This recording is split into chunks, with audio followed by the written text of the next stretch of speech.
하나님께서 여러분과 함께 하십니다. 네, 옆 사람에게 이렇게 말합시다. 하나님께서 당신을 사랑하십니다. 이렇게 말하겠습니다.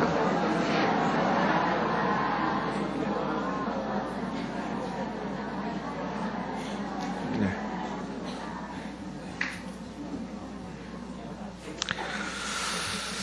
전 세계에서 사용되고 있는 말 중에서 가장 다양한 상황에서 사용될 수 있는 가장 활용도가 높고 가장 의미를 많이 담고 있는 단어를 꼽으라면 거시기일 겁니다. 그죠? 네, 거시기. 사전에 찾아보니까 거시기는 이름이 얼른 생각나지 않거나 말하기 곤란할 때 사람이나 사물이나 상태를 가리키는 대명사나 감탄사다 그랬어요. 제가 한번 적어보니까 이래요. 발음이 잘 돼야 될 텐데 사랑해, 내가 사랑해를 뭐라 그럽니까? 거시기혀. 뭔가 좀 마음에 들지 않아. 시방 좁게 거시기 헌디. 죽을래? 거시기 헐래? 밥 먹었니? 거시기 했나? 안 자니? 거시기 안 하냐? 널 죽도록 미워해. 오메 거시기혀. 널 죽도록 사랑해. 오메 거시기 헌단께. 안녕하세요. 거시기 허시지라이. 안녕히 주무세요. 거시기 허시오이. 가장 심한 욕은 콱 거시기를 거시기 해볼란께. 공부 열심히 해야 된다. 거시기 해야 한다이. 예. 이와 같이 거시기라는 뜻은 너무 많은 뜻을 담고 있어서 정확한 뜻은 귀신도 모른다 그럽니다. 네. 오늘 주제는 이 말에 대한 겁니다. 말. 말에는요, 말하는 사람의 생각이 담겨 있고 마음이 담겨 있어요. 그래서 우리가 상대방의 말을 들으면 그 사람의 말만 듣는 것이 아니라 말을 통해서 그 사람의 생각을 알게 되고 그 사람의 마음 느낌을 알게 되지요. 그래서 기쁘기도 하고 때로는 속상하기도 합니다. 그래서 말에는 이와 같이 부정적인 것도 있고 긍정적인 것도 있고 다양한 말이 있게 마련이지요. 많은 학자들은요, 이 기업체에서 어떤 회사는 성공하고 어떤 회사는 계속 망해가는데 그 차이가 뭘까? 많은 학자들이 그 비결을 연구합니다. 어떻게 해야 성공하는 회사가 되고 어떻게 해야 망한 회사를 분간해낼 수 있을까? 이렇게 많은 학자들이 연구가 많은데 미국에 있는 노스캐롤라이나 대학의 바버라 연구팀이라고 한 팀도 나름대로 연구를 해봤는데 전 세계에 있는 수십 개의 회사를 방문합니다. 방문하는데 잘 되는 회사, 계속해서 성장하고 확장되는 회사도 방문해보고 그 다음에 망해가는 회사, 자꾸 해도 안 되고 망해가는 회사도 방문해보고 수십 개의 회사를 방문해보고 본 결과 분명한 특징이 있더라는 겁니다. 이 성공하는 회사는 성공한 회사대로 특징이 있고 망하는 회사는 망한 회사대로 특징이 있더라는 겁니다. 그럼 어떻게 연구하고 조사했느냐 하면 이 사람들은 특이한 방법이에요. 각 회사에서 직원들이 회의할 때 회의 장면을 녹음을 합니다. 녹음을 해가지고 그들이 회의하면서 단어를 사용하는데 긍정적인 단어를 많이 쓰는가 부정적인 단어를 많이 쓰는가를 조사해서 비교해 봤더니 놀라운 공통점이 있더라는 겁니다. 번창하는 회사, 성공한 회사, 잘 되는 회사는요, 회의할 때 긍정적인 말과 부정적인 말의 비율이 3대 1이랍니다. 예를 들면 하면 안 돼, 그렇게 하지 마, 이런 부정적인 말보다도 할 수 있을 거야, 잘했습니다, 뭐 칭찬하고 이런 말, 긍정적인 말이 3배나 많더라. 3배나 많더라. 3대 1이라는 겁니다. 3대 1. 그러니까 이 망해가는 회사는 긍정적인 말이 3대 1이 안 되고 2대 1이 되거나 1대 1이 되거나 심지어 부정적인 말을 더 많이 쓰더라는 거예요. 그런 희한한 공통점이 있더라는 겁니다. 이런 연구 논문을 발표하는데 그 자리에 와 있던 한 사람이 손을 들고 자기를 검사라고 소개하면서 나는 이 연구가 전적으로 옳다고 생각합니다. 그래요. 근데 검사가 어떻게 하느냐 그러니까 검사는 직업 특징상 맨날 남들 정죄한 역할을 한 거예요. 당신은 이게 문제다. 이게 잘못했다. 징역 몇 년이다. 벌금 얼마다. 늘 부정적인 말만 한다는 거죠. 그런데 이 검사들 중에는요, 우울증 걸린 사람이 많고, 그리고 각종 중독, 술이나 여러 가지 중독에 빠진 사람이 많고, 온전한 가정이 없답니다. 가정이 다 깨어지고, 심지어 자살한 사람도 많더라는 겁니다. 그래서 직업적으로 어떤 직업보다도 유별나게 힘들게 살아가는 사람들이 이 검사다 그러는 거예요. 그런데 말 자체가 그렇다는 겁니다.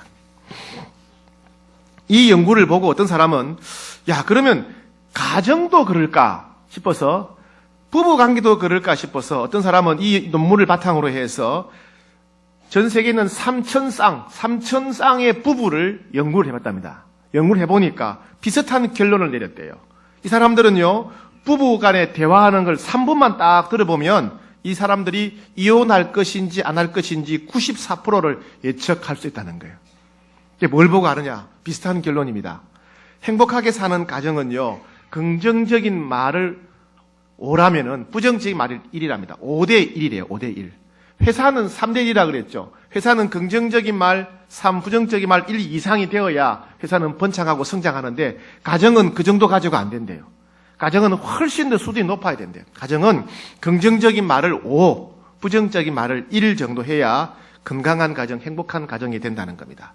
근데 가정에서 긍정적인 말을 3이나 2나 1 정도 하고 반대로 맨날 나가 죽어, 너하고 못 살아 이렇게 부정적인 말을 많이 하는 가정은 뻔하다는 겁니다. 예. 그래서 이런 말이 있어요. 우리 속담이라는 말은 뭡니까? 우리 조상들이 오랫동안 인생을 살아오면서 겪었던 경험, 체험의 압축이 속담 아닙니까? 일 잘하는 아들 낳지 말고 말 잘하는 아들 낳아야 된다. 이런 말이 있다는 거예요. 일 잘하는 아들보다 말 잘하는 아들이 더 좋대요. 오늘 식으로 말하면 똑똑해서 좋은 대학 가는 아들보다, 똑똑하고 공부 잘하는 아들보다 말 잘하는 아들이 낫다는 거예요. 아무리 똑똑해도 말을 잘못하면 부부관계가 행복하지 않은 거예요. 부모와 자식 간의 관계가 깨지는 겁니다. 아무리 돈 많이 벌어도 형제간에 말을 잘못하게 되면 관계가 깨지고 형제간의 원수가 돼버리더란 겁니다. 아무리 학벌 좋아도 회사 가서 말을 잘못하면 사람들이 그 사람을 싫어하는 거예요. 말 한마디로 계약이 깨져버리는 거예요. 그런데 좀 못해도 말을 잘하면 부부관계가 행복하고 가정이 평안하고 다른 사람들이 그 사람하고 같이 일하고 싶어하고 저 사람하고 일하면 참 좋아, 참 편안해, 다른 사람이 선호하는 사람이 된다는 겁니다.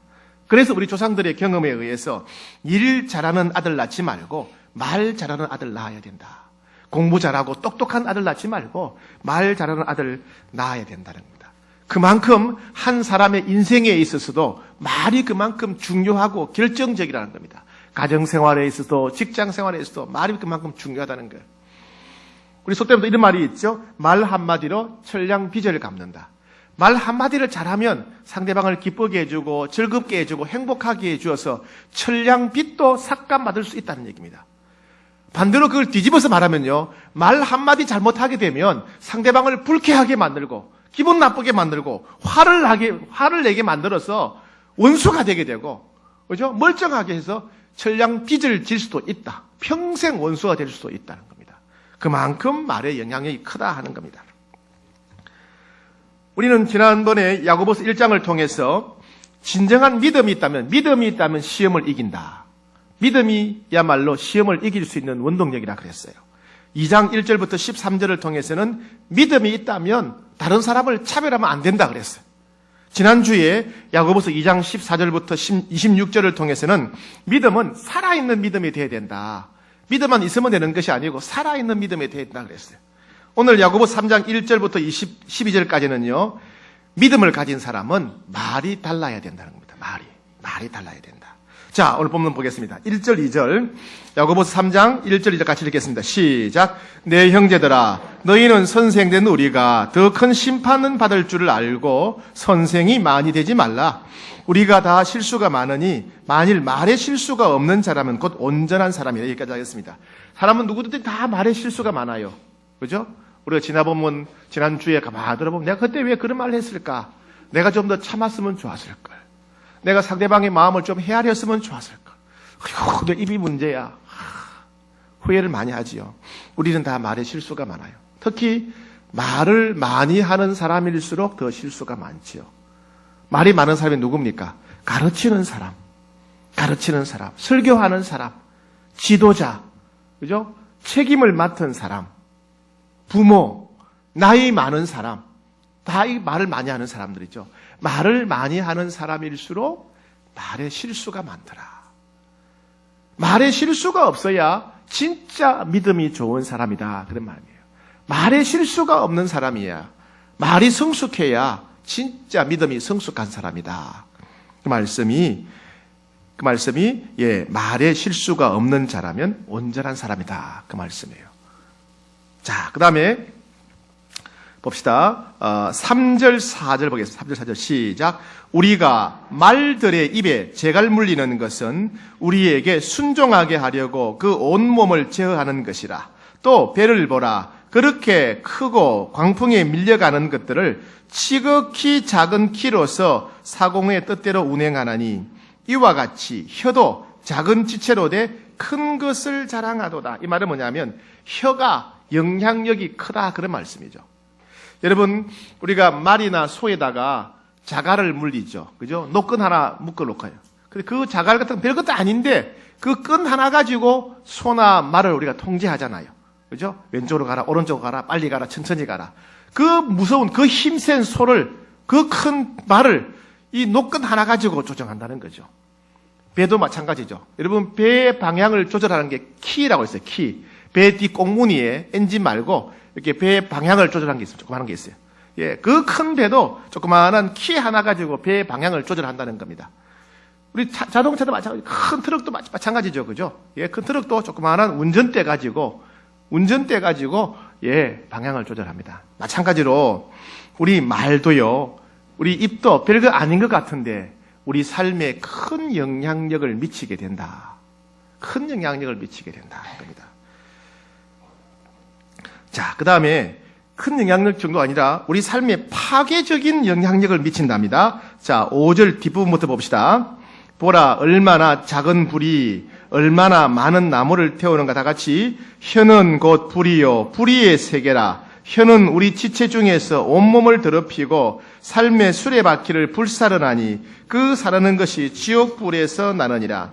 혀가 우리 삶을 파괴할 정도라는 거예요. 어느 정도냐 하면 얼마나 작은 불이 얼마나 많은 나무를 태우는가. 여러분, 지난주에 미국에 산불 났죠. 큰 불이 났어요. 그 산불 난 게 엄청난 폭발이 일어나서 불이 난 게 아니에요. 그죠? 작은 불씨 하나가, 누가 실수로 했던 간에 담배 뿌리든 뭐든 작은 불씨 하나가 이게 점점점 퍼져가지고 큰 불이 돼버리는 거예요. 또 지난번 대구에서 지난주에 서문시장인가요? 큰 불이 났어요. 그죠? 소방관 2명이 부상당하고 난리가 났지 않습니까? 그것도 역시 작은 불씨 하나가 이렇게 퍼지는 겁니다. 이 말이 아무것도 아닌 것 같은데 이 말 한마디 때문에 관계가 깨어지고 서로 원수가 되고, 그죠? 말 한마디 때문에 계약이 깨지고, 말 한마디 때문에 직장을 잃고, 말 한마디 때문에 친구가 원수가 되고, 말 한마디가 인생을 지옥으로 만들어버리는 거예요. 그죠? 여러분, 지난주에 살아오면서 지난 한 주간 가만히 한번 돌아보세요. 왜 뭐가 힘들었는가? 대한민국이 어려워서 힘들었습니까? 대통령이 바보 같아서 힘들었습니까? 아니죠. 그죠? 누군가가 나에게 했던 그 말 한마디 그게 가슴에 확 박혀서 그 사람은 그 말 한마디 때문에 기분이 나쁘고 속상하고 괘씸하고 억울하지 않았습니까? 그죠? 그 말 한마디가 우리 삶을 파괴하고 말 한마디가 우리 인생을 지옥같이 만들어버린다 하는 겁니다. 그만큼 말이 무서운 거예요. 말이 무서운 거예요. 자, 그 다음에 7절, 8절 시작. 여러 종류의 짐승과 새와 벌레와 바다의 생물은 다 사람이 길들일 수 있고 길들여 왔거니와 혀는 능히 길들일 사람이 없나니 쉬지 아니하는 악이요 죽이는 독이 가득한 것이라. 여러 종류의 짐승, 새, 벌레, 바다 생물 다 사람이 길들일 수가 있죠. 그죠? 새도 길들이고 개도 길들이고 다 길들이잖아요. 우리 교회 앞에 커다란 호수가 하나 있죠. 호수가 아니니까 연못이 있고 어항이 하나 있어요. 거기에 물고기들이 있습니다. 그죠? 예, 잉어랑 붕어가 있는데 여기요 특정한 사람이 다가가면요 이놈들이 싹 모여요. 왜 모이죠? 먹이 달라고. 그게 길들여진 거예요. 무슨 말을 했습니까? 뭐 훈련을 시켰습니까? 저절로 길들여진 거예요. 그죠? 길들여지는 거예요. 물고기도 길들일 수가 있는 거예요. 어떤 사람은 박수를 치면 이렇게 싹 모이는 사람도 있어요. 그죠? 길들이기 나름이죠. 박수 치고 모이주면 박수 치면 모이는 거예요. 휘바람 불고 모이주면 휘바람 불면 모이는 거예요. 이 길들이는 거죠. 이와 같이 짐승도 새도 벌레도 물고기도 다 길들일 수가 있는데 사람의 혀는 너무 길들이기 어렵더라. 사람의 혀는 너무 길들이기 어렵다. 얼마나 어려우냐? 마치 독사 같아, 독사. 혀는 8절에 능히 길들일 사람이 없나니 쉬지 아니하는 악이요 죽이는 독이 가득하다. 죽이는 독이 가득하다. 독사가 사람을 탁 물면 독사의 어금니가 탁 박혀요. 박히는 순간 그 어금니에서 독이 나와요. 독이 나와서 팍 퍼지는 거예요. 설저유부라 그러죠. 혀 밑에 도끼가 들었다. 도끼가. 말 한마디가 우리의 가슴에 탁 박히면 그 독이 퍼져서 그때부터 그 한마디 때문에 우리 온몸에 독이 퍼져서 밥맛이 없고 밤에 잠이 안 오고 세상 살기 싫고 그죠? 상대방이 죽도록 믿고 나는 왜 이럴까 내가 한심하고 독기운이 점점 퍼져가지요. 이 무서운 거예요. 무서운 거예요. 말이 무서운 거예요. 말이 무서워요. 여러분 그 독기운 때문에 얼마나 마음이 괴로우셨습니까? 여러분이 던진 말 때문에 독기운이 퍼져서 얼마나 많은 사람들이 힘들게 고통스럽게 살아갔을까요? 자, 하나님과의 관계에서 마찬가지입니다. 9절 시작. 이것으로 우리가 주 아버지를 찬송하고 또 이것으로 하나님의 형상대로 지음을 받은 사람을 저주하나니. 자, 우리가 이 입으로 하나님을 찬송하고 동시에 하나님의 형상대로 지음받은 사람을 저주한다 그랬어요. 무슨 말이냐 하면 자, 제가 어떤 예를 들면 김 집사님 칩시다. 제가 김 집사님을 막 칭찬해요. 김 집사님을 칭찬한 다음에 집사님은 이게 훌륭하고 잘합니다. 그걸 놓고 제가 돌아서 가지고 김 집사님을 찍은 사진. 그 사진을 제가 막 찍고 그래가지고 발로 팡팡 발랐다. 그 모습을 보고 있던 김 집사님 기분이 어떻겠습니까? 뭐 사진이니까 뭐 어때도 상관없다. 그렇게 생각하시겠어요? 그럼 기분 나쁘겠죠, 그죠? 왜 내 사진을 저렇게 하냐? 다른 사람 사진은 또 신경 안 쓸 텐데, 자기 얼굴에 있는 사진을 갖다가 내가 막 찍고, 막 뭉치고, 발로 밟으니까, 자기를 찍고, 발로 밟고, 무시하는 것처럼 느껴지는 거예요. 아니, 금방 나를 칭찬하고, 금방 나를 사랑한다고 그러더니만은, 금방 돌아서가지고 내 사진을 찍고, 뭉치고, 발로 밟으니까, 기분 나쁠 거 아니에요. 그죠? 마찬가지입니다. 우리가 하나님을 찬양하면서도 하나님의 형상으로 지음받은 다른 사람들, 형제와 자매들을 욕하고 저주한다면 바로 똑같은 현상인 거예요. 하나님 보실 때 너 금방 나를 찬양하더니만은 또 돌아와서 내 형상으로 지음받은 내 자녀를 왜 그렇게 무시하고 짓밟느냐. 하나님 그러시는 거예요. 이게 말이 안 되는 거죠. 그죠? 자, 10절 시작. 한 입에서 찬송과 저주가 나오는도다. 예, 한 입에서 찬송은 뭐예요? 우리가 말로 할 수 있는 가장 거룩하고 고상하고 아름다운 게 뭐냐면 하나님을 찬양하는 거예요. 우리가 입으로 할 수 있는 가장 고상하고 아름다운 게 뭐냐? 찬양하는 거예요. 찬양된 영광스러운 자리죠. 그런데 입으로 할 수 있는 가장 더럽고 추악한 게 뭐냐? 다른 사람을 저주하는 거예요. 그러니까 한 입에서 세상에서 가장 말로 할 수 있는 가장 아름답고 거룩하고 고상한 찬양도 하고, 한 입에서 사람이 입으로 말로 할 수 있는 가장 더럽고 추악한 저주까지 하니까 같은 입에서 저주와 찬송이 동시에 나오는 거예요. 자, 10절. 한 입에서 찬송과 저주가 나오는도다. 내 형제들아, 이것이 마땅하지 않다. 이렇게 살면 안 된다. 이러면 안 된다는 거예요. 그러면서 한 가지 예를 듭니다. 11절 시작. 샘이 한 구멍으로 어찌 단물과 썬물을 내겠느냐. 예, 무슨 말이냐 하면요. 자, 이렇게 생각하면 되겠어요. 여러분 집에다 수도꼭지가 있죠. 수도꼭지를 틀었는데 어떤 때는 맑은 물이 나와요. 어떤 때는 냄새나는 시커먼 시궁창물이 나오는 거예요. 시궁창물은 썩은 물이니까 먹을 수가 없잖아요. 어떤 때는 틀면은 맑은 물이 나오고, 어떤 때 틀면은 시궁창물이 나오는 거예요. 자, 여러분 수도꼭지가 그렇다면은 어떻게 하시겠습니까? 1번. 그래도 가끔은 맑은 물이 나오니까 꾹 참고 그냥 사용한다. 2번. 수도를 바꿔버린다. 몇 번이에요? 2번이에요? 꾹 참아야 되는 거 아니에요? 가끔은 맑은 물 나오는데요? 2번이에요? 바꿔버린다? 예. 그렇다면 하나님 보실 때 여러분 2번, 1번이요? 2번일까요? 예? 여러분 2번, 1번일까? 2번일까요? 바꿔버려요? 찬송과 저주가 한꺼번에 나오니까 바꿔버려요? 다음 주에 찬양대 사람 바뀔지 모릅니다. 싹 바뀔지 몰라요.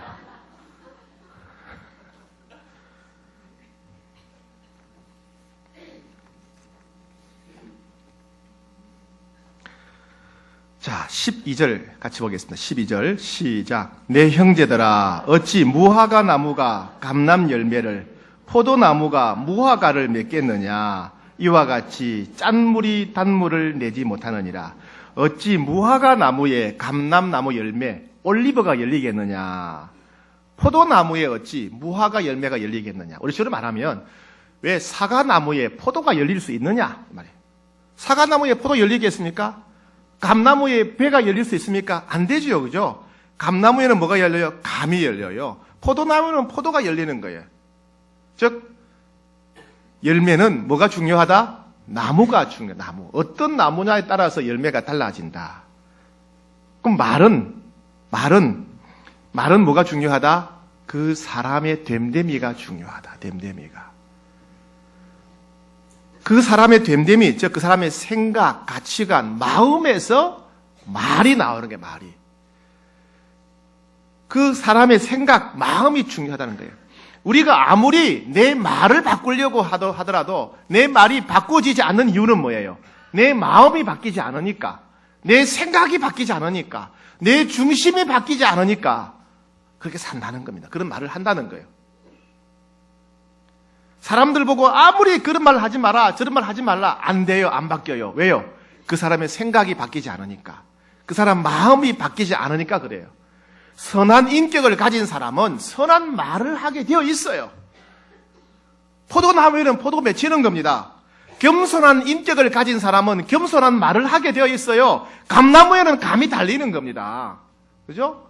온유한 인격을 가진 사람은 온유한 말을 하게 되어 있어요. 배나무에는 배가 열린다는 말입니다. 말을 바꾸려고 해서는 우리가 안 바뀌어요. 우리의 중심이 바뀌어야 됩니다. 중심이. 그래서 첫 번째 빌립보서 2장 5절에 보면 너희 안에 이 마음을 품으라. 이 마음을 품으라. 누구의 마음? 곧 그리스도 예수의 마음이니. 예수님의 마음이 내 마음이 돼야 돼. 내 마음이 예수님 같은 마음이 돼야 돼. 내 마음이 예수님의 마음을 닮아가야 내 말이 예수님 닮은 말이 나온다는 얘기예요. 예수님을 인격적으로 만나고 회개하고 예수님을 내 마음속에 초청하고 늘 말씀과 기도를 통해서 예수님과 만나고 예수님과 동행하며 살아갈 때 우리 마음이 예수님을 닮아서 예수님 같은 말을 하게 된다. 이 마음을 품으라. 예수님의 마음을 품으라 그랬어요. 예수님의 마음을 품어야 죄인 중에 괴수 같은 우리 말이 예수님의 말씀처럼 변한다는 얘기입니다. 두 번째, 우리는 이 문제를 놓고 기도하며 성령님의 도우심을 구해야 돼요. 시편 141편 3절에 보니까 여호와여 내 입에 파수꾼을 세우시고 내 입술의 문을 지키소서. 여호와여 내 입에 파수꾼을 세우시고 입술의 문을 지키소서. 성령님 제발 좀 도와주십시오 그 말이에요. 성령님 제 힘으로는 제가 말을 다스릴 수가 없습니다. 제발 좀 도와주십시오. 성령님 제 마음이 사랑이 많은 사람이 되어서 사랑이 가득한 마음이 되어서 제 마음을 통해서 사랑의 말이 흘러가게 해 주십시오. 성령님 제 마음이 다른 사람을 불쌍히 여기는 긍휼의 마음이 되어서 제 말이 다른 사람의 처지와 입장을 이해하는 긍휼의 말이 되게 해 주십시오. 성령님 제 마음이 오래 참는 마음이 되어서 좀 오래 참는 마음이 되게 해 주십시오. 성령님 제 마음이 온유한 마음이 되어서 다른 사람이 내게 헛고자 하더라도 부드럽게 말하는 온유한 말을 하는 사람이 되게 해주십시오. 이렇게 우리가 기도해야 된다는 겁니다. 성령님께 도우심을 구하며 기도하셔야 돼요. 우리 힘으로는 안 된다는 거예요. 세 번째, 우리는 어떻게 하든지 노력해야 돼요. 노력해야 돼요. 잠언 16장 24절에 이런 말씀이 있습니다. 선한 말은 꿀송이 같아서 마음에 달고 뼈에 양약이 된다. 선한 말은 듣는 사람들의 마음에 꿀송이처럼 달다. 여러분, 어제 하루 지내면서 선한 말을 들어보신 적이 있습니까? 어떤 분의 이야기를 들으니까 마음이 참 따뜻해지는 거예요. 그분의 말을 들으니까 너무 기분이 좋아요. 마음의 위로가 돼요. 꿀송이처럼 달다는 거예요. 어떤 분의 이야기를 들었더니 낙심하고 슬프고 좌절했던 제가 힘을 내고 용기를 갖게 되었어요. 뼈에 양약이 되었어요. 뼈에 양약이 되었어요. 어떤 사람들의 말을 들었더니 내 마음에 박히는 칼이 되어서 박히는 칼이 되고 내 마음을 찢어놓고, 어떤 사람의 말을 들었더니 낙심하고 좌절하고 힘을 잃게 되었다. 내 뼈를 썩게 만들었다. 어떤 사람의 말은 날카로운 칼 같아서 상대방의 마음을 찢어놓고 상대방의 뼈를 썩게 만든다. 그런 말이 있다는 거예요. 이왕 인생을 사는 것, 다른 사람의 축복이 돼야 되지 않겠습니까? 나 때문에 내 배우자의 마음이 칼로 찢어놓은 것처럼 돼야 되겠습니까? 나 때문에 내 자녀들의 뼈가 썩어내려야 되겠습니까? 나 때문에 나를 만나는 사람들이 마음의 꿀송이처럼 마음이 달고, 나 때문에 내 말을 듣는 사람들이 낙심하고 좌절한 사람들이 위로를 얻고 힘을 얻고 뼈에 양약이 되는, 축복이 되는 말을 사용해야 되지 않겠습니까? 그러려면 애쓰고 힘쓰고 노력해야 돼요. 여러분, 오늘 나오실 때 신경 상당히 많이 쓰고 나오신 것 같네요. 여성들이요, 일어나서 씻고 머리하고 감고 칠하고 또 칠하고 또 칠하고 또 입었다 벗었다 해가지고 준비하는데 평균 1시간 20분 걸린대요. 1시간 20분. 남자들은 그 정도는 안 걸리면 그래도 걸리죠. 그죠? 왜요? 사람들이 나를 어떻게 바라볼까? 사람들 눈에 내가 어떻게 비칠까 생각하는 거예요. 좋은 인상 주고 싶어서. 멋있다, 좋은 사람이다, 좋은 인상 주고 싶어서. 여러분, 지난주 전에 만났던 사람 생각해 보세요. 지난주 내내 만났던 사람들. 여러분, 그 사람들이 어떤 옷을 입었는지 기억이 납니까? 화장이 잘 되었는가? 매니큐어는 무슨 색깔처럼 기억이 납니까? 안 나요. 무슨 옷도 기억 안 나. 그런데 그 사람이 했던 말은 내 가슴에 남아있어. 여전히 아프거나 그 말 한마디가 내 마음을 지금도 따뜻하게 해주거나 그 사람의 말은 내 가슴에 남아있는 거예요. 그렇다면 사회생활에서 대인관계할 때 상대방에 영향을 주는 것은 화장입니까? 옷입니까? 말입니까? 말이라고요. 말. 그렇다면 우리는 얼굴을 가꾸고 옷을 갈아입는 데보다 더 신경 써야 될 게 뭐냐? 말에 신경을 써야 돼요. 말에 신경을 써야 돼요. 그럼 어떻게 해야 우리 성도님들이 말에 좀 신경을 쓸까? 옷보다도 화장보다도 매니큐어보다도 신발보다 말에 신경을 쓸까? 어떻게 이 말의 문제를 놓고 예수님 마음을 품도록 기도하고 성령의 도우심을 구하며 기도할까? 어떻게 우리 성도님들의 말이 상대방의 마음에 꿀송이처럼 달고 뼈에 양약이 되는 축복의 말이 되게 할까? 고민하다가 여러분의 선물을 하나 드렸어요. 선물 받으셨습니까? 다 들어올 때 이거 다 받으셨어요, 이거? 네.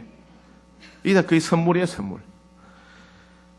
이걸 가지고 팔다 끼시고 매일 밤에, 오늘 주일이죠. 오늘부터 매일 주무시기 전에 자기를 가만히 돌아보는 거예요. 오늘 내가 무슨 말을 했는가? 내가 부정적인 말을 했는가? 긍정적인 말을 했는가? 내가 무책임한 말을 했는가? 책임 있는 말을 했는가? 혹시 내가 말을 실수해가지고 상대방의 마음에 낙심과 상처를 주지 않는가? 자신을 잘 돌아보셔야 돼. 오늘 하루 돌아보니까 내가 말에 실수가 없었다. 오케이. 내일도 그렇게 하시고 모레도 그렇게 하시고 언제까지? 이번 주 토요일까지 해보시고 주일까지 일주일 동안 내가 말에 실수가 없었다. 그런 분들은 이걸 딱 벗고 교회에 오시는 거예요. 이걸 벗고 오시는 거예요. 근데 일주일 돌아보니까 내가 말에 실수한 게 있어요. 그 사람들은 다음 주 주일부터 또 일주일 동안 또 하는 거예요. 일주일 동안. 일주일 동안 온전히 일주일 동안 한 번도 내가 말에 실수가 없었다. 그런 날이 오면 주일날 교회 오기 전에 딱 벗는 겁니다. 옛날에 한번 했지요. 옛날에는 분노에 대해서 한번 했죠. 했더니 어떤 분은 2년 동안 차고 계신 분을 봤어요. 2년 동안. 2년 동안. 아, 이거 대단하잖아요. 2년 동안 계속 화 내려고 씨름한 게 대단하잖아요. 그런 얘기 했더니 오늘 어느 장로님은 목사님 저는 무덤까지 가져갈 것 같아요. 이런 분이 있어요.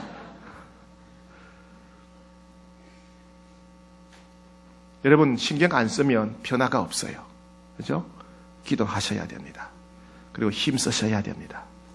그래서 내 말을 통해서 내 남편이, 내 아내가, 우리 부모님이, 내 가족들이, 내 자녀들이 내 말을 들을 때 마음에 꿀송이 갖고 내 말을 들을 때 그들의 뼈에 양약이 되어야 되지 않겠습니까? 나와 일하는 사람들이, 나와 더불어 살아가는 사람들이 내 말을 듣고 위로받고 힘을 얻고 용기를 얻고 행복해져야 되지 않겠습니까? 그렇게 우리가 예수님을 닮아가고 그런 축복의 말을 하는 여러분 되기를 축복합니다. 그래서 이 8절을 잘 사용하셔서 한 주 동안 잘 자기를 살피시고 한 주 동안 실수가 없을 때 벗으시고 또 실수하면 또 일주일 동안 또 하시고 또 하시고 그렇게 노력하다 보면 언젠가 성령님께서 우리를 변화시켜 주시지 않겠습니까? 그런 여러분 되기를 축복합니다.